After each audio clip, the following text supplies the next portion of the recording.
And now, another exciting episode of The Horror Guy, episode 289. This is Brian, and I'm The Horror Guy. Horror Guy Kevin, we had a bit of an accident last week. We were messing around in the Horror Guy's labs, and he got sucked through an interdimensional portal. We got him back real fast, but what came back wasn't quite human. So we're decanting another one right now, and he should be fresh and ready to go again next week. This week, though, he's about 4 inches tall, in a vat of really nasty-looking gooey liquid, and he's growing at an alarming rate. But we expect everything will be normal, and he will be fully human again by next week. Meanwhile, this week, it's just us, you and me. And we got a mixed bag, some really good ones, and some stinkers, too. That's okay. We watch them so you don't have to. We're going to cover the classic Wait Until Dark from 1967. Move on to the scary The Entity from 1982. Then we'll take a fun break with Space Amoeba from 1970, and then we'll watch a short film. We'll move on to 1978's Attack of the Killer Tomatoes, which really is as bad as you've heard. Then we'll watch a pair of old Christopher Lee films, Dark Places from 1973, and The Torture Chamber of Dr. Sadism from 1967. Well, that sounds like fun. All right, and as always, we're brought to you by the Horror Guys Guide books. You can go over to horrorguys.com/books, or go to horrorguys.com and click on store. And we've got the Horror Guys monthly books. We've got the Guide to Vincent Price and Christopher Lee. We got all the old dead guys. They're good. And we've also got Horror Bulletin Monthly, where we collect all our reviews every month. Issue 34 is available right now. Just go over to horrorguys.com, click on Monthly Magazine, and it'll be there for you. All right, well, let's start with the oldies first. The Torture Chamber of Dr. Sadism, 1967. Could that be a better title?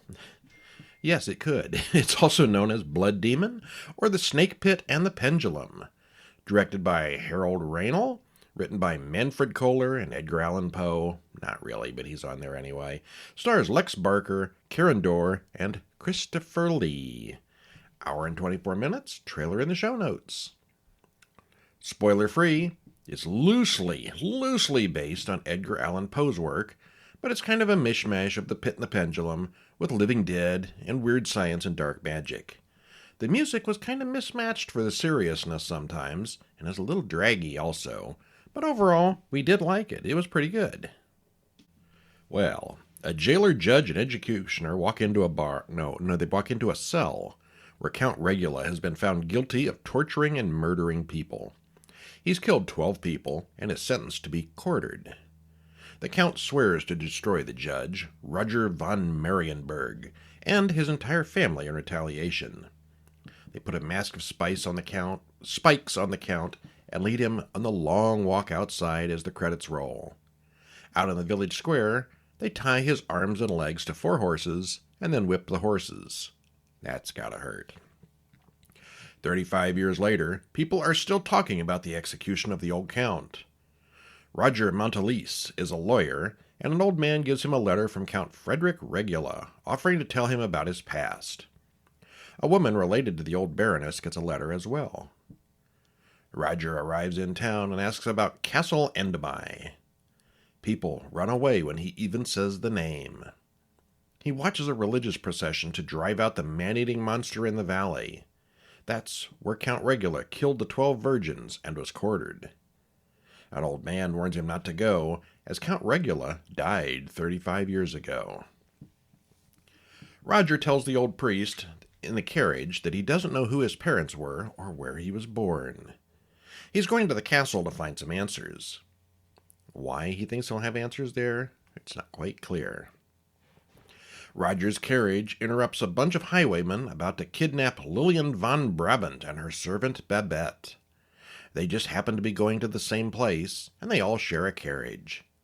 She has a similar letter about her mother's estate. Well, they arrive at the castle, but it's a burned-up ruin. There's an old man camping there, and as they drive away, what's left of the castle collapses completely. The coachman insists on returning to town, at least until the priest pulls a pistol. They pass mannequins in the trees. There are arms and legs everywhere. Very creepy. Night falls, and they're all lost in the forbidden forest, much to the driver's dismay. There are bodies hanging from nooses on the trees, and the carriage runs over a few on the road. The driver has a heart attack and dies. Roger and the priest, Father Fabian, get out to check on all the corpses, and a strange man takes the carriage and the women. Roger and Fabian find the ruins of Castle Endemai and Regula's tombstone. They find an underground passage that leads to a whole complex of rooms. The strange man who took the carriage comes to greet them. He's Anatole. The women are there, and Lillian plays the piano. She doesn't seem to recognize either Roger or the priest. Anatole says he gave her a drug to calm her, but that doesn't seem right to Roger. Babette is there as well, and she seems normal enough. Father Fabian admits that he's just a robber, not really a priest. Lillian comes out of her delusion and is terrified. They find a painting on the wall of both Lillian and Roger. Fabian comes in yelling that Babette is being tortured. She's tied to a big contraption that is slowly going to lower her onto spikes. Roger and Fabian are on the other side of a locked door. They break in to save her just in time. She says it was Anatole who put her in that trap.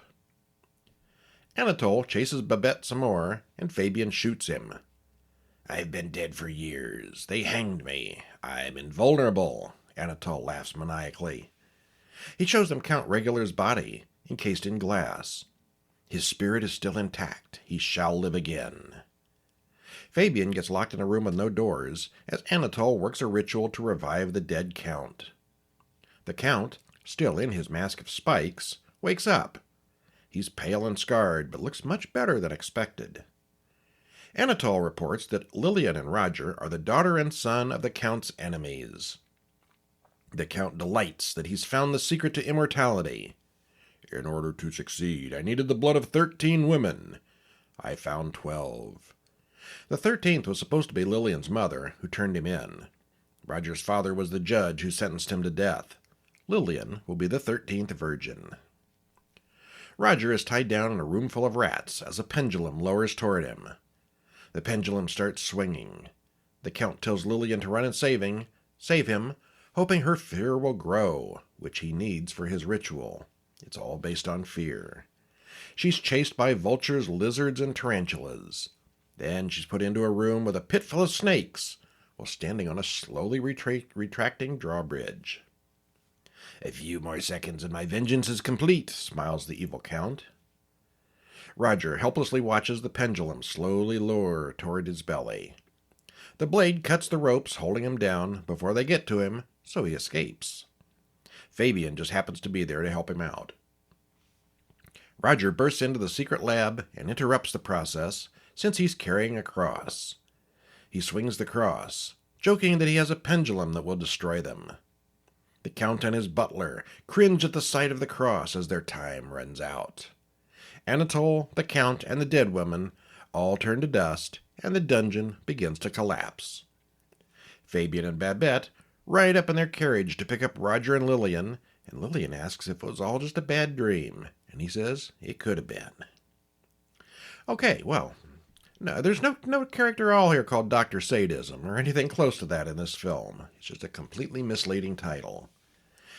It's a very Roger Corman-like, gothic-looking film from the 60s, but the modern music in the soundtrack really throws off the vibe. The music's almost comical at times, but the film is completely serious otherwise. It's got some very good visuals, although it's also really tame by modern standards. It's got some really good sets. It's like being in one of those Halloween haunted house attractions. It's campy and corny, but it's got all the staples. It starts to drag a bit right about the time Christopher Lee makes his big appearance, but once Roger and Lillian get into the traps, it picks up again. I'm amazed that this is not better known, as it's quite good if you like those older kind of gothic films from the 60s. Hardly ever hear of this one. Probably because it's got 3 names.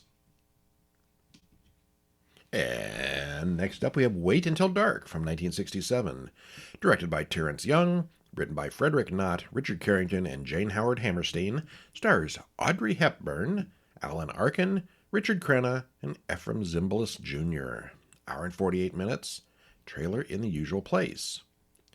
Spoiler free, the suspense in this one builds nicely once it gets going. The cast was excellent, and it all played off each other well. It's a classic worth checking out. It's kind of debatable if this is horror or not, I suppose, but about a blind woman dealing with a serial killer in a dark place, all alone. So, it's no different than Halloween. It's just not supernatural or anything.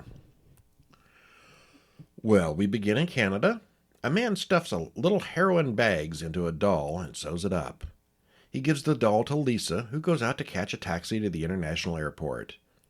The old man calls someone about the doll as credits roll. When the plane lands, she gives the doll over to Sam Hendricks and leaves with someone who meets her there. Two guys, Tallman and Carlino, go looking for Lisa, but she's not home. A man in shades also comes to the door. He's Harry Rote Jr., and he says he's come to buy them. He wants to hire them to get the doll. He says that Lisa will pay $2,000 each to find that doll. Rote tells them that Hendricks is a photographer and that he has the doll. Turns out they're in Hendricks' apartment right now. Tallman starts searching the apartment for the doll and quickly comes across Lisa's body in the closet.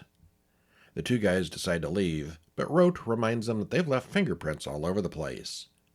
They're both ex-cons who met in prison. One of them is a former cop. It's one more reason they should do what Rote wants. Suddenly, a woman comes into the apartment. She calls for Sam and comes in.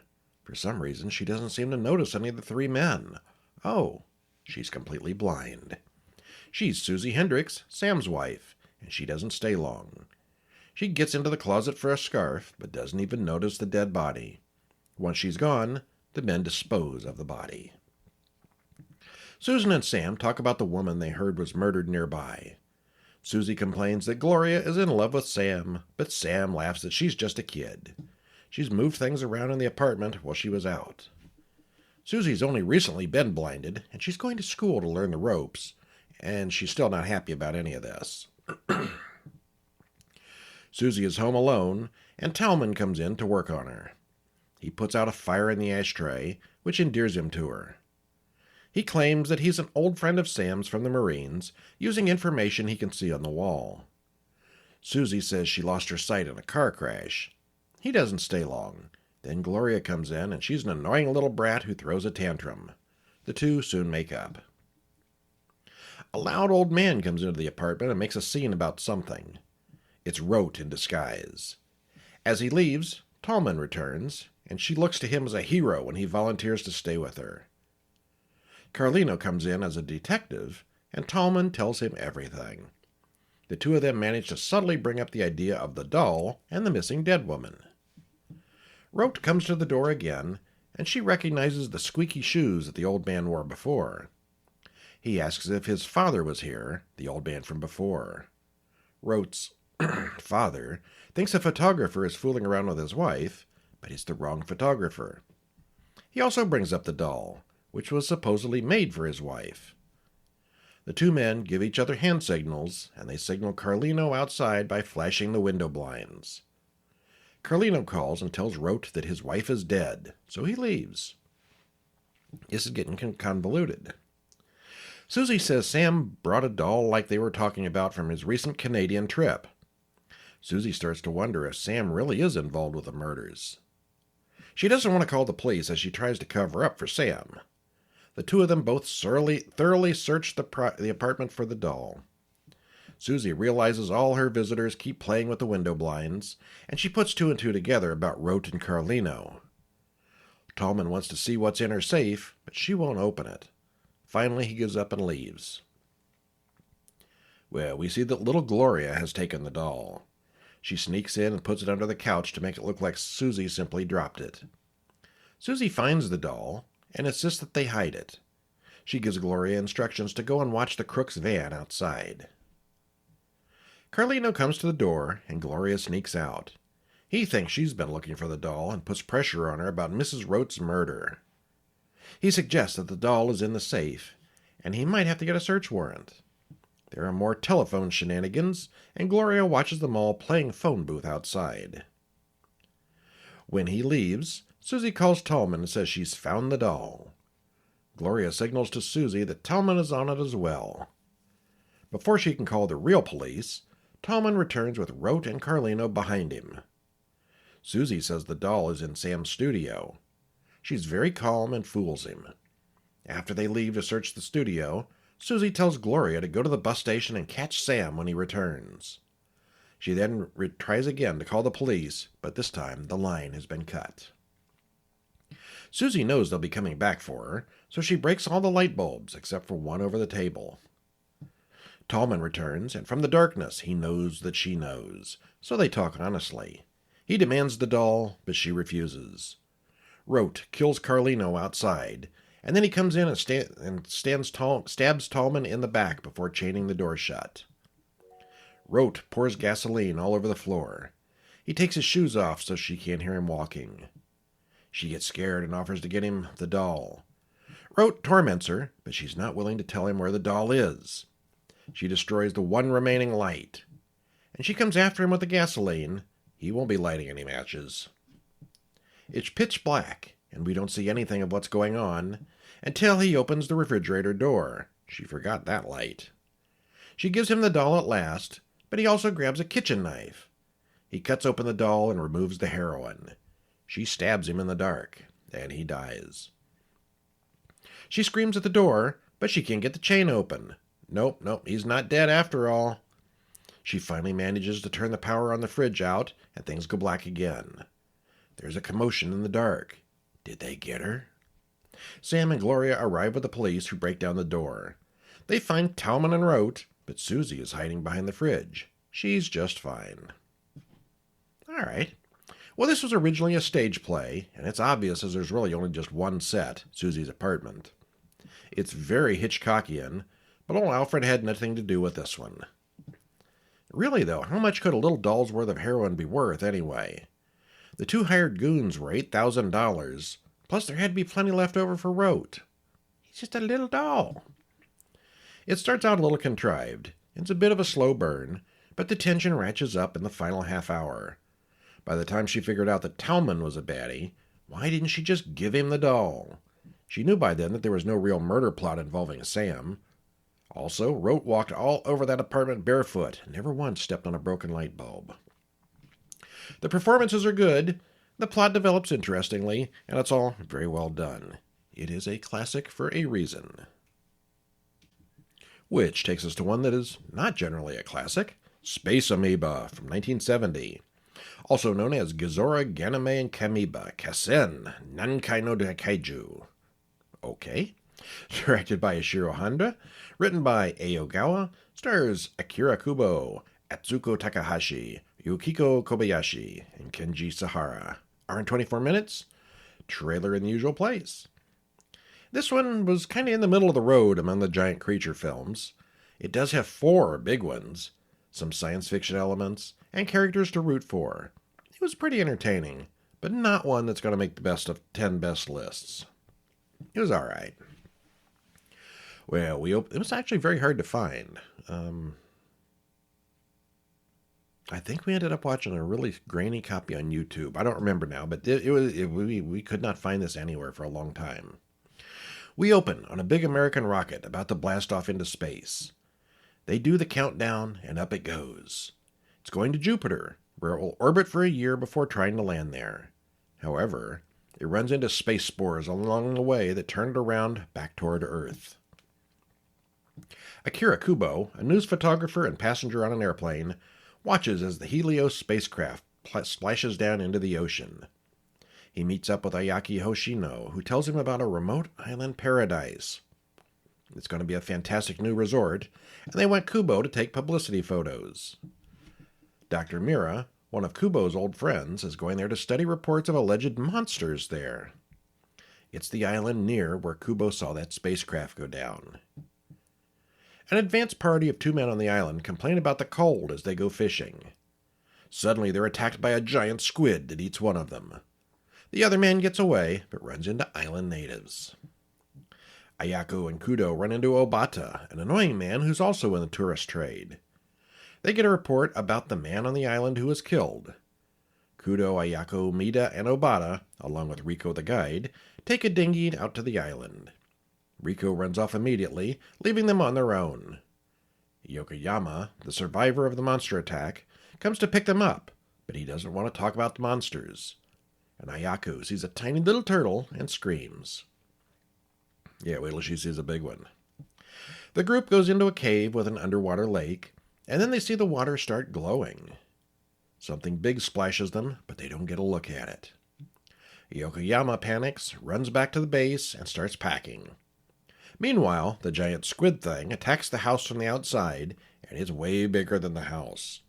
It eats Yokoyama and injures Riko. The others walk to the base and find their wreckage.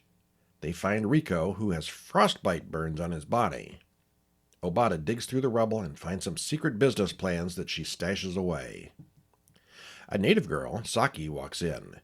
She's Riko's girlfriend and wants to help. She leads them to the native village. In the morning, Kudo and Mida go scuba diving to find the monster, and Obata tries to convince Ayako that there are no monsters. The divers soon find the downed spacecraft and takes lots of pictures. Then the monster shows up and attacks, but the two men manage to escape. The natives call the monster Gizora. Gizora then goes to the village, and everyone there screams and scatters. The old leader stops to pray to it, but that doesn't work. The visitors argue about it being an octopus, but it's clearly a squid. Could they use fire to fight the sea monster? They get some gasoline and spread it around before luring the creature into their trap. It burns and runs away, back to the ocean. It sinks to the bottom and dies, which releases space spores. The humans continue to explore the island. They find a whole shed full of ammunition and fuel. Dr. Nida thinks that the monster might have come from out of this world. Obata finds an inflatable raft and tries to get away, but something under the water attacks him. It's a giant crab. It too chases everyone through the woods. Kudo shoots one of its eyes out, but it keeps coming. He then shoots out the other eye, and it walks off a cliff. Then he blows it up, but again the spores move on. Obata wakes up on the beach, not dead from his misadventure with the crab. He sees some of the glowing blue spores, and they climb onto him. He hears a voice telling him that he's been taken control of, and the spores are here to conquer the earth. Meanwhile, Dr. Mida figures all this out on his own and tells the others. Saki invites the group to her wedding with Riko, who is still basically comatose. Riko freaks out in the middle of it all and runs into the jungle. He remembers the monsters now. Mida realizes that they can use sound waves to hunt the creatures. They could use bats to make the sound, but when they go to the cave to catch some bats, they find all the bats are dead. Something has killed them. While searching, Kudo and Ayako find another monster, this time a big turtle. They hide in a cave and see bats inside. They seal up the caves to save the bats for later, but then Obata shows up. They explain the bat plan to him, and he's very nosy about it. That night, before dark, Obata dumps gasoline to set the bat caves on fire. Ayako tries to talk to Obata to get the men inside to resist. He does resist and forces his body to let the bats escape. Obata walks out to where a giant lobster and turtle are being harassed by bats. They revert to their natural instincts and start fighting each other. They fight their way up to a mountain and both fall into a volcano. That's convenient. The humans watch as Obata walk toward the volcano, and he jumps in as well. Obata killed the last of the space creatures. He killed himself to save mankind. Kudo complains that no one would ever believe this story, and he didn't take any pictures. Well, okay then. Not just one giant monster here, but 4. These aren't Godzilla-type mutations. These are upgraded animals enlarged by space spores. I guess the blue space spores are like space amoebas, since none of the monsters even look anything like an amoeba. It's a predictable story with middling quality creatures. We were entertained, but like I said, it's not going to be on anyone's top 10 list. which takes us to 1973's Dark Places. Directed by Don Sharp, written by Ed Brennan, Joseph Van Winkle, and James Hanna Jr., stars Christopher Lee, Joan Collins, Herbert Lom, Jane Birkin, Robert Hardy, and Jean Marsh. That's quite a cast. Hour and 31 minutes. You know where to find that trailer. Spoiler-free, it's a character-driven mystery tale with some supernatural elements to it. It's not tremendously good, but it's decent and gets the job done. Joan Collins and Christopher Lee don't have a lot of screen time together, but they make the most of it. It's not too hard to guess where things are going to go here. It's a little predictable, but it's satisfying, and we liked it quite a bit. Dr. Ian Mandeville comes to see Mr. Marr, who is dying. Edward Foster complains to the young doctor that he should have been called in sooner. Old man Marr tells Edward where to find his will. "They'll come back, my children. Promise to keep my house and money for them." The old man then dies, before telling him where the fortune is hidden. He leaves as Dr. Mandeville arrives, too late to help. Well, on the way to the Marr house, Edward talks to the cabbie, who wants him not to go there. Bad things happen there. He smiles when he sees Marr's Grove, the big mansion, and doesn't like the pit that he steps into by accident. He cuts his leg badly and calls Dr. Ian Mandeville to come patch him up. They talk about the old house, and Ian warns him about the place as well. Edward tells Ian that he met old man Marr in the asylum. Old Andrew's solicitor, Prescott, talks to Edward later. Edward will stay with him until Marr's Grove is ready to inhabit. In the morning, he checks out the mansion that he's inherited. The place is covered in dust and cobwebs, but it's mostly intact. He uncovers a painting of Andrew when he was younger, and there's a very strong resemblance between him and Edward. They look identical. He also sees a strange shield design written into the dust more recently. Sarah Mandeville, Ian's sister, comes to visit. She comments that he's younger than she pictured. She offers to take charge cleaning the old place up. She's very forward and direct about what she wants. Edward goes to the local banker to get an account. The old banker doesn't know where the £210,000 went. It might be hidden in the house somewhere. Ian tells Edward that the old man Marr's children are dead. They were all murdered, so they're not going to come back. That's why the villagers won't go near the place. Later, Ian and Sarah come to the conclusion that Edward is there for the money after all their efforts. Things seem to fall down and move when Edward comes into the room, like it's haunted. He finds an old photo of Alta and thinks he sees her in the window. Prescott says no, she's dead too, murdered along with everyone else. He adds that no one knows how they were murdered since no one ever found the bodies.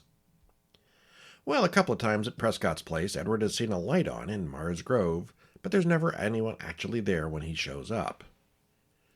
Edward spends his days searching for secret rooms where the loot might be hidden. Prescott and Ian argue about the money, and they both accuse the other of wanting it.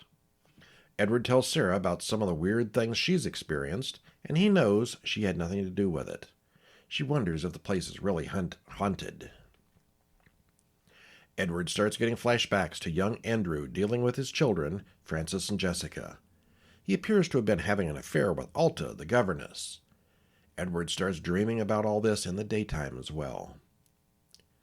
Edward and Sarah have sex, and in the morning, Edward finds muddy footprints in the bedroom, along with a pickaxe. Sarah warns Edward about Prescott. Since an insane man cannot form a will, Edward can't have legally inherited the house. Prescott would have known that, so why would Prescott let Edward into the house in the first place? While having sex, Edward notices a small hole in the wall, which he breaks open later. The wall is full of bats. Edward flashes back to Andrew and Alta again. They talk about his wife's mental illness, and the children have inherited it as well. They're evil. Edward starts to think Andrew is trying to possess him. He tells Sarah things about the area that he shouldn't know. More and more, Edward flashes back to Andrew and Alta. She wants him to commit his wife and children to the asylum, but he doesn't want to do that. Later, Sarah tells Ian that Edward's starting to act very strangely. While in one of his Andrew trances, Edward finds a key and opens a locked door. He comes out of the trance when Ian knocks on the door. Edward goes on a walk with Ian and Prescott while Sarah sneaks back to the house to search. Edward grabs some random children while hallucinating about Andrew's children, and Prescott and Ian take him back to the house. Yeah, okay, that's not good. He's attacking random people now. Well, we flash back to Andrew getting the money out and giving half of it to Alta. She just wants to leave, but he wants to tell his wife, Victoria, first. He tells Victoria about his feelings for Alta, but she won't hear it. She throws a massive tantrum, and Edward experiences the whole thing as in his flashback. Edward has had enough and starts packing his things. He finds the key to that locked room again and checks it out. He finds a soft wall that obviously covers a secret room, and he laughs to himself, "It's mine!" And then he takes a nap. As one does. Don't break down the wall and look. Take a nap instead. Sarah crawls into bed with him, but Andrew hallucinates her as being Victoria. He hears Alta screaming in the next room, so he strangles Victoria/Sarah. He don't know what he's doing. Edward then starts hacking away at the secret wall. Prescott and Ian are on the way to the house, and Sarah is dead on the floor, much to Edward's surprise. Ian comes to the door for Sarah, and he knows Edward wasn't working at the asylum. He was a patient there, too. "I've come to help you with the money. You found it, haven't you?" Ian runs upstairs to the bedroom and finds his sister's body on the floor. Then Edward kills him with the axe. We then flash back to Andrew confronting his children, who won't say where Alta is. He then finds Alta to the bed, murdered by the children. "You don't have to go away now." And he pulls out a sword and kills them both. Okay. Well, Prescott comes into the house looking for Edward or Ian or anyone, and he soon finds the body of Ian and Sarah in the bedroom. He calls the police and tells them to come quickly. They arrest Edward and look inside the hole in the wall where they find all the dead bodies. They also find 2 suitcases full of banknotes. But Prescott is not happy when the policemen take all the money as evidence. Edward and the police drive off, probably back to the asylum. Nobody gets the money. Well, it's a low-budget British haunted house film with some very recognizable faces in it. That'll either sell you on the movie or dissuade you from seeing it. That's really all there is to it. It's fine, but not especially outstanding. It came out about the same time that Hammer and Amicus were in their heyday, and it's very similar in style to the offerings from those 2 studios. I suspected early on, when Edward said he met the old man at the asylum, that they were both patients there, and the whole thing would have been his own imagination. Maybe that's the case, maybe it's not. The main actor here is the 5th build Robert Hardy, and top build Christopher Lee is just sort of there in some scenes as a supporting character. It was a little predictable at points, but overall it was worth a watch. It was decent. And now the movie you've been waiting for, Attack of the Killer Tomatoes from 1978. Directed by John DeBello, written by Costa Dillon, John DeBello, and J. Stephen Pierce, stars David Miller, George Wilson, and Sharon Taylor, hour and 23 minutes, trailer in the show notes. Well, like tomatoes being thrown at you, this movie is a nonstop barrage of jokes and silly things. Some are subtle, some are obvious, some stick, some fall flat, some are dated, some are timeless. But there are a lot of them, almost to the point of it being fatiguing. But chuckles are to be had, and if you're in the mood for an over-the-top spoof, you might want to check this one out. I did not like it. Okay, there I said it. Well, we are told about Alfred Hitchcock's movie The Birds and how people laughed until it really happened. What could happen next? Well, it's the present day of 1978, and a woman sees a grumbling tomato climb out of her sink and roll across the floor to get her. Credits roll, including a very catchy song. This song might be the best part of the movie. Well, the police find the dead woman covered in blood. No, it's not blood, it's tomato juice. The radio tells us that the tomato crops have been growing at an unprecedented rate, and we get a montage of people talking about tomatoes killing their relatives. We cut to the farm, where a helicopter crashes behind the police's defensive line. It's like a war zone. The president wants an investigation, and he wants Mason Dixon to investigate the situation.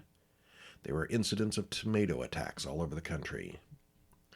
The generals all assemble in the smallest possible conference room to debate the situation. Dr. Nokitofa explains the plan, and he's obviously badly dubbed because he's Asian, and Asians are always badly dubbed. There are a few translation difficulties. Mason Dixon arrives, and he's introduced to his team of experts. We then cut to the beach, where a bunch of tomatoes have seen Jaws and reenact their favorite scenes. There's a Senate investigation, but one guy gets left out. Ace reporter Lois Fairchild watches as a bike racer is eaten by a herd of tomatoes. She's then assigned to check out the real story behind the tomatoes. She confronts Dixon about what he knows. Jim Richardson, the president's press secretary, goes to talk to a publicity guy who is a walking infomercial, at least until he breaks into song. He then gets started on the world's ultimate commercial. Dixon gets a call. They've captured an oversized tomato. Now we cut to scenes of people being assaulted by giant tomatoes. Sam Smith, the disguise expert, infiltrates the tomato camp and listens to the tomatoes making plans. There's a campfire hangout that works well for him until he slips up and asks for someone to pass the ketchup for his hot dog. Tomatoes don't use ketchup. His cover is blown. Then it's time for the army to sing a song about crushing tomatoes. Lots and lots of stuff happens with Dixon in the desert. Jim Richardson confronts Dixon, and he thinks he can control the tomatoes now. Finally, we get a crowd of people assembled as the giant tomatoes approach. Dixon gets to the stadium to play the song Puberty Love at top volume, and the tomatoes retreat. They really should have used Slim Whitman so their heads would explode. The people charge out, stomping all the tomatoes underfoot. Lois, however, is attacked by the giantest tomato of all, and this one's wearing earmuffs to block out the singing. Okay, that works. Dixon shows the song's sheet music, and it has the same effect on the tomato. Lois and Mason fall instantly in love and sing one more song to each other. After they walk off into the sunset, the carrots start planning their move. Well, many of these actors never worked on a movie before, and many of them never worked on a movie again. It's a nonstop barrage of jokes, both spoken and visual. There are almost too many jokes. Some hit and miss, but there are a lot of them. Most are pretty dated or not especially funny, and it gets old fast. It's really only barely a story.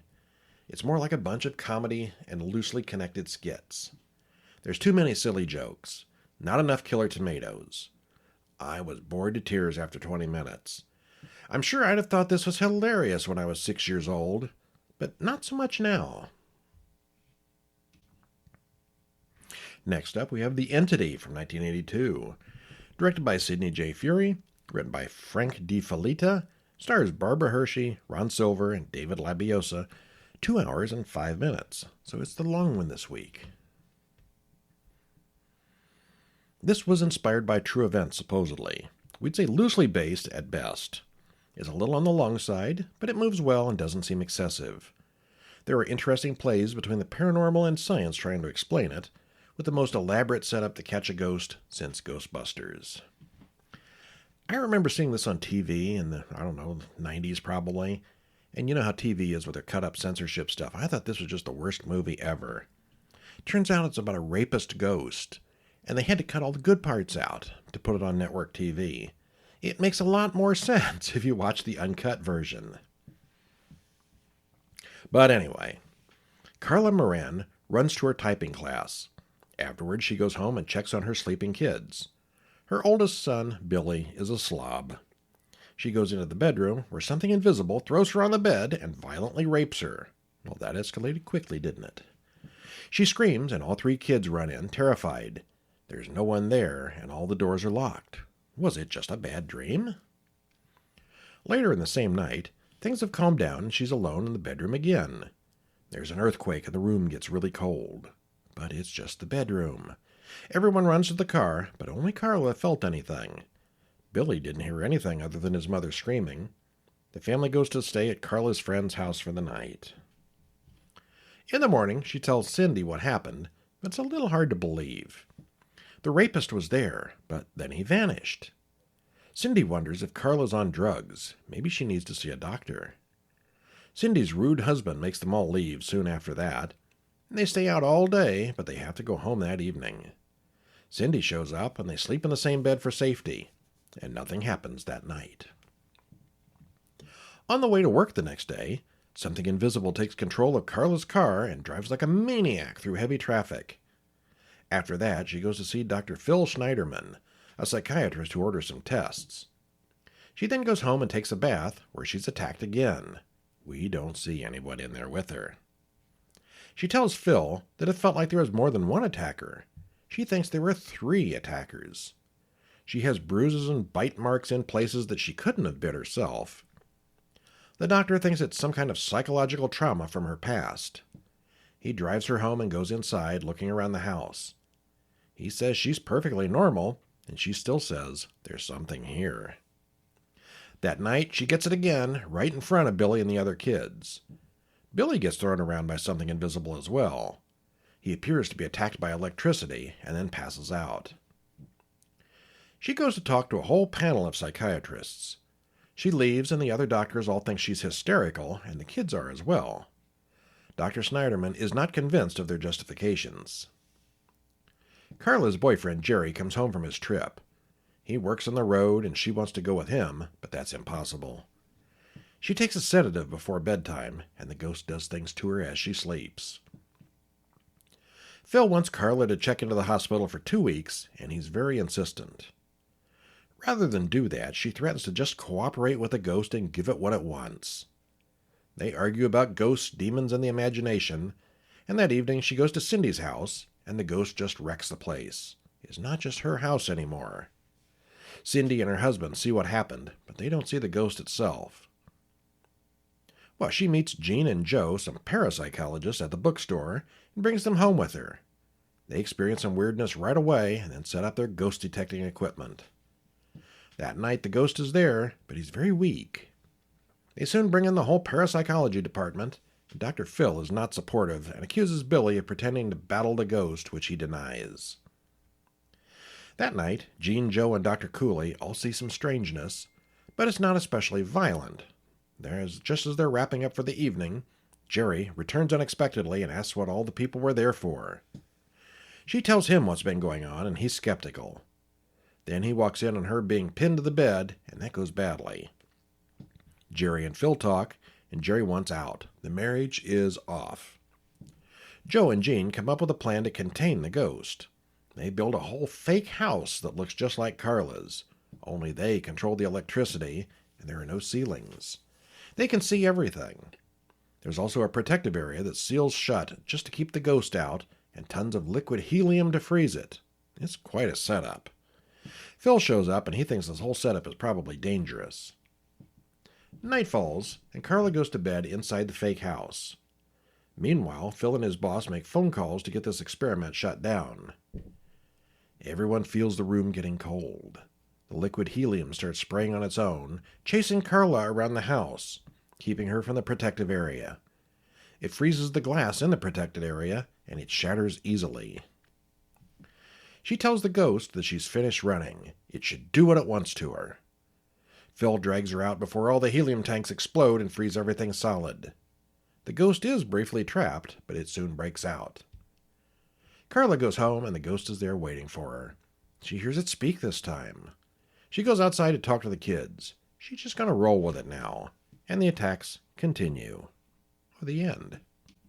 Well, it's supposedly based on a true story of a woman who claimed to be regularly raped by 3 ghosts. Okay. Every time the kids are on screen, they're shrill and screaming. I don't like shrill children in movies. It's got a lot of personal drama and talking, but surprisingly little ghost action. It's more about the conflict between psychology and parapsychology rather than ghosts.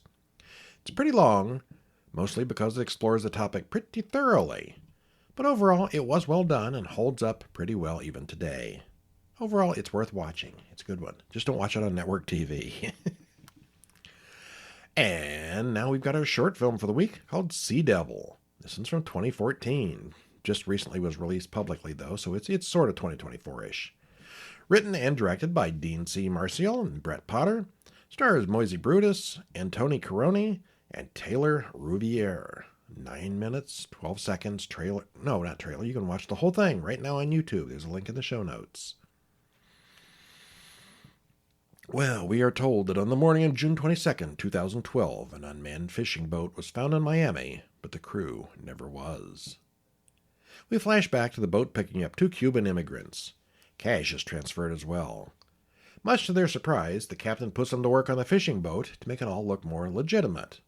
Makes sense. If they know how to fish, they've got a story that they back up.